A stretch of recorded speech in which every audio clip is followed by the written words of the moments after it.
Hello दोस्तों, आज हम कक्षा 11वीं जीव विज्ञान का एक महत्वपूर्ण पाठ लेकर के आए हैं जिसका नाम है उच्च पादपों में प्रकाश संश्लेषण। इसके अंतर्गत एक महत्वपूर्ण बिंदु को समझना है जो आने वाले जो अन्य बिंदुओं के लिए मुख्य आधार है। यानी आज का जो हमारा बिंदु है वह है क्या है? प्रकाश संश्लेषी वर्णक यानी कि फोटोसिंथेटिक पिगमेंट। तो चलिए आइए समझते हैं कि फोटोसिंथेटिक पिगमेंट या प्रकाश संश्लेषी वर्णक क्या होते हैं। दोस्तों, पिछला जो अपना पाठ है यानी कि कोशिका की परसंरचना, इसके अंतर्गत हमने लवकों के बारे में पढ़ा था। और ये लवक कौन कौन थे? अवर्णी लवक, वर्णी लवक और हरित लवक। 3 प्रकार के लवकों के बारे में हमने पढ़ा था। उन लवकों में से कौन कौन से ऐसे लवक हैं जो कि प्रकाश संश्लेषण की क्रिया में भाग लेते हैं और उनके अंतर्गत आने वाले कौन कौन से ऐसे वर्णक हैं जो प्रकाश संश्लेषण की क्रिया में अपनी भूमिका निभाते हैं। तो चलिए आइए समझते हैं। 2 प्रकार के जो लवक हैं वो प्रकाश संश्लेषण की क्रिया में भाग लेते हैं। हम जब लवकों की बात करते हैं तो 2 प्रकार के लवक हैं। एक है वर्णी लवक और दूसरा है हरित लवक। ठीक है, वर्णी लवक को हम क्या बोलते हैं? क्रोमोप्लास्ट। और जो हरित लवक है उसको क्या बोलते हैं? क्लोरोप्लास्ट। तो इस प्रकार से जो वर्णी लवक है और हरित लवक है, इनके अंतर्गत आने वाले जो वर्णक होते हैं, इन वर्णकों में कौन कौन से वो हैं जो प्रकाश संश्लेषण की क्रिया में भाग लेते हैं। तो आइए एक एक करके जानते हैं। सबसे पहले हम देख लेते हैं हरित लवक के बारे में, क्योंकि यह मुख्य क्या होता है? ऐसा लवक है जो प्रकाश संश्लेषण की क्रिया में अपनी भूमिका निभाता है। तो हरित लवक के अंतर्गत मुख्य रूप से आता है क्या? पर्णहरित, या जिसको हम क्या कहते हैं? क्लोरोफिल कहते हैं। ठीक है, क्लोरोफिल यानी पर्णहरित। तो हरित लवक जो होता है, हरित लवक की संरचना भी हम समझ चुके हैं पिछले ही वीडियो में। तो इसलिए हरित लवक के अंतर्गत जो क्लोरोफिल होता है या पर्णहरित होता है, यह कहां पाया जाता है ये हमको पता है। यदि नहीं पता है तो पिछला वीडियो देख सकते हैं आप। ठीक है, तो हरित लवक जो आपका है क्लोरोप्लास्ट, उसके अंतर्गत आता है पर्णहरित यानी कि क्लोरोफिल। अब ये जो क्लोरोफिल होता है यह पौधे में पाया जाने वाला मुख्य प्रकाश संश्लेषी वर्णक होता है। ध्यान से समझ लेना है कि पौधे में पाया जाने वाला मुख्य प्रकाश संश्लेषी जो वर्णक होता है वो क्या होता है? हरित लवक होता है यानी क्लोरोफिल होता है। यह 5 प्रकार का होता है। यह 5 प्रकार का पाया जाता है, यानी क्लोरोफिल या पर्णहरित जो होता है यह 5 प्रकार का मुख्य रूप से होता है। कौन कौन सा? Chlorophyll A, chlorophyll B, chlorophyll C, chlorophyll D और क्लोरोफिल ई। इस प्रकार से 5 ऐसे इसके प्रकार हैं जो प्रकाश संश्लेषण की क्रिया में भाग लेते हैं। लेकिन उनमें से 2 ही ऐसे हैं जो बहुतायत में भाग लेते हैं।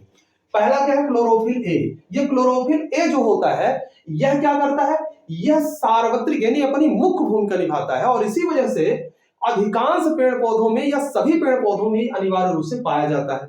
इसीलिए इसको क्या कहा जाता है? सार्वत्रिक प्रकाश संश्लेषी वर्णक भी कहते हैं। ध्यान रखना है, इसको क्या कहा जाता है? सार्वत्रिक प्रकाश संश्लेषी वर्णक कहते हैं। दूसरा जो होता है क्लोरोफिल बी। यह क्लोरोफिल बी जो होता है यह भी सभी पौधों में पाया जाता है और यह भी अपनी मुख्य भूमिका निभाता है, लेकिन इसको क्या कहते हैं? व्यापक प्रकाश संश्लेषी वर्णक कहते हैं। इसलिए क्लोरोफिल ए और क्लोरोफिल बी जो होते हैं ये लगभग सभी पौधों में पाए जाते हैं। जो क्लोरोफिल ए होता है यह नीला और हरे रंग का होता है।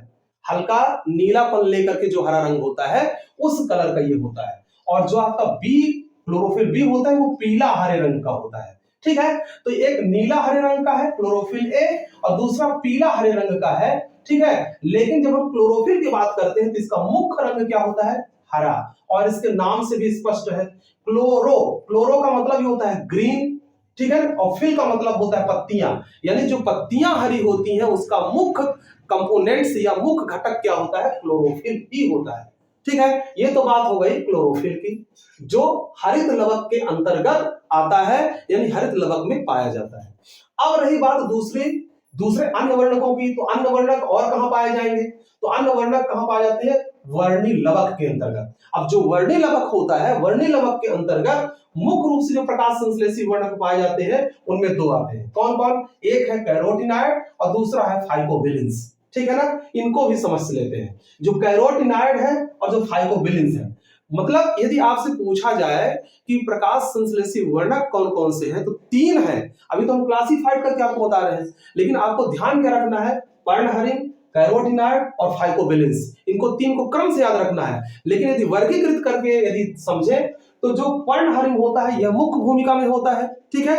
और जो कैरोटिनॉइड होते हैं और फाइकोबिलिन्स, ये दोनों क्या होते हैं, सहायक होते हैं। यानी मुख्य प्रकाश संश्लेषी वर्णक कौन होता है, पर्णहरिण होता है। सहायक प्रकाश संश्लेषी वर्णक के अंतर्गत कौन कौन आएंगे, कैरोटिनॉइड और फाइकोबिलिन्स, जो किसमें पाए जाते हैं, वर्णी लवक में पाए जाते हैं। ठीक है ना, ये बातें समझ में आ गई होंगी आपको। अब बात आगे थोड़ा सा करते हैं कैरोटिनॉइड की।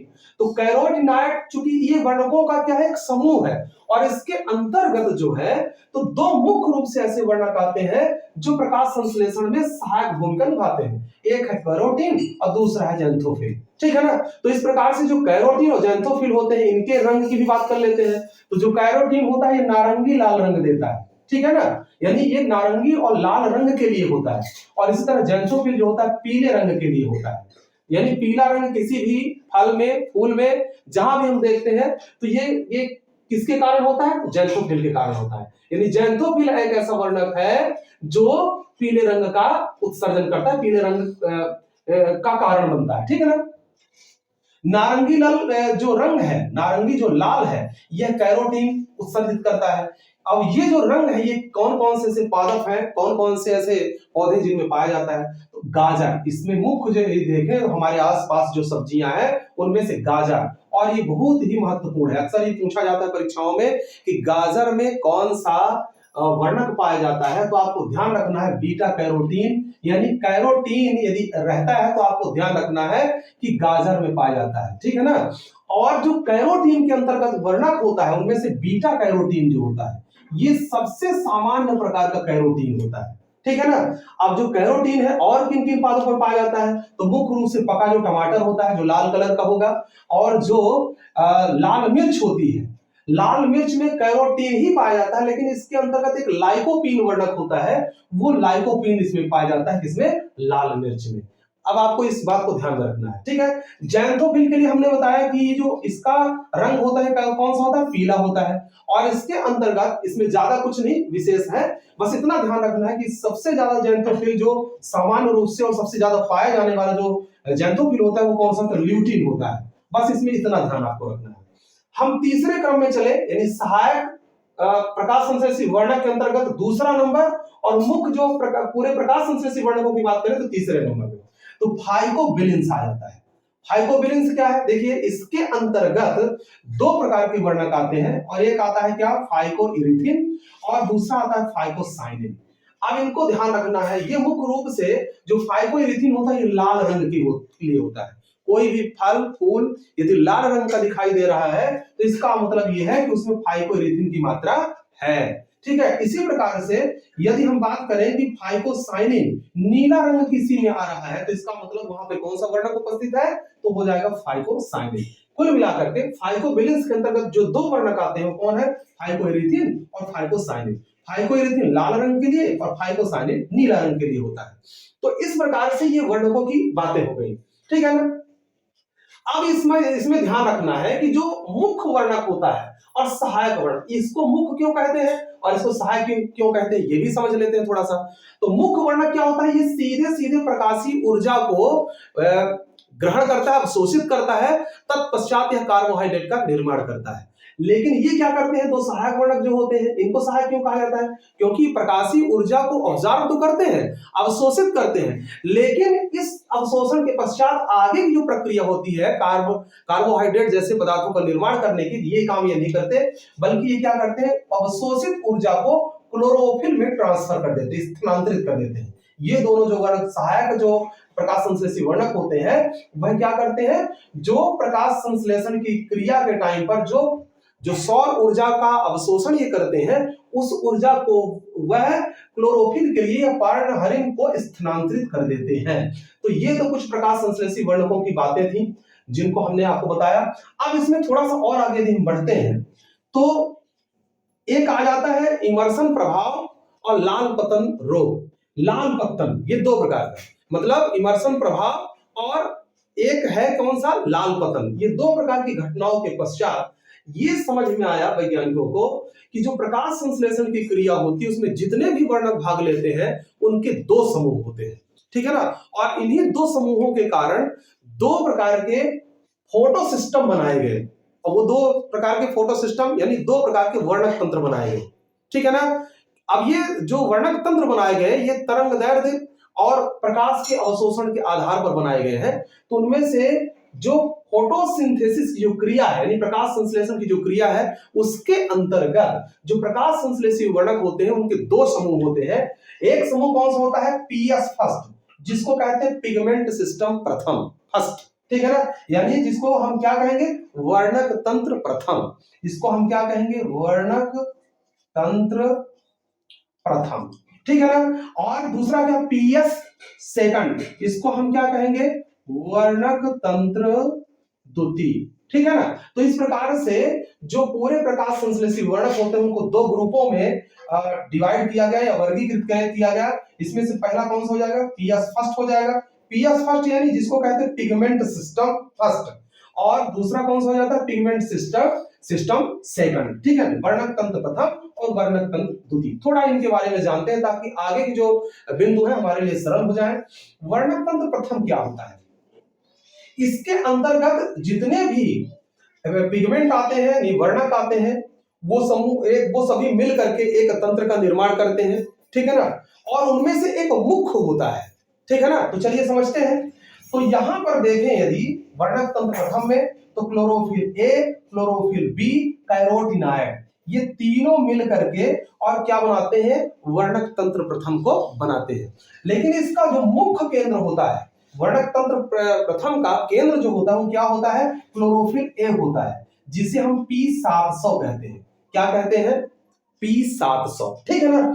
अब बात यह आती है क्लोरोफिल ए P700 इसको कहते हैं। इसके अंतर्गत जो वर्णक आते हैं वो क्लोरोफिल ए है, बी है, कैरोटीनॉयड है, ठीक है। और दूसरी चीज इसकी सबसे बड़ी जो विशेषता होती है कि इस समूह के जो वर्णक होते हैं अर्थात जो P700 होता है, क्लोरोफिल ए का P700, यह क्या करता है, यह 680 एनएम नैनोमीटर से 680 नैनोमीटर से कम और उससे ज्यादा के तरंग दैर्ध्य को अवशोषित करता है, ठीक है ना। यानी जो प्रकाश की जो तरंग दैर्ध्य होती है, प्रकाश की जो तरंगे होती है, उनमें से 680 एनएम से कम और उससे ज्यादा के प्रकाश तरंगों को अवशोषित करता है कौन, वर्णक तंत्र प्रथम, ठीक है ना। ये ध्यान रखना है। तो अब वर्णक तंत्र प्रथम जो होता है यह चक्री और अचक्री दोनों प्रकार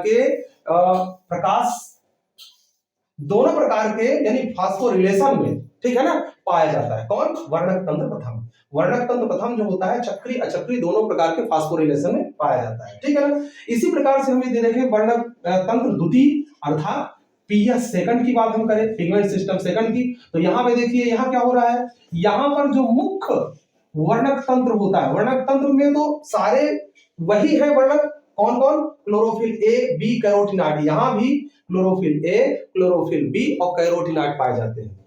लेकिन इसका जो केंद्र होता है, वर्णक तंत्र सेकंड का जो केंद्र होता है वो क्या होता है, एक विशेष प्रकार का क्लोरोफिल ए P680 जिसको कहा जाता है ये भी क्लोरोफिल ए, लेकिन इसे हम कहा क्या जाता है, 680 कहा जाता है, ठीक है। इसमें जो वर्णक है तो कौन कौन से पहले ही बता चुके हैं, क्लोरोफिल ए, बी और कैरोटीनॉयड। लेकिन एक खास इसकी बात है कि इसमें जो है इस वर्णक तंत्र के द्वारा मुख्य रूप से यदि देखें तो 680 एनएम से कम यानी लघु प्रकाश तरंग दैर्ध्यों को अवशोषित करने की क्षमता होती है। यानी जो प्रकाश तरंगे हैं उनके तरंग दैर्ध्य 680 एनएम से जिनका कम होता है, केवल ऐसे ही प्रकाश तरंग दैर्ध्यों को ये अब्सॉर्ब करता है, अवशोषित करता है, ठीक है। और साथ में ये वर्णक तंत्र जो द्वितीय है यह केवल और केवल अचक्री फास्फोरिलेशन में पाया जाता है, ठीक है ना।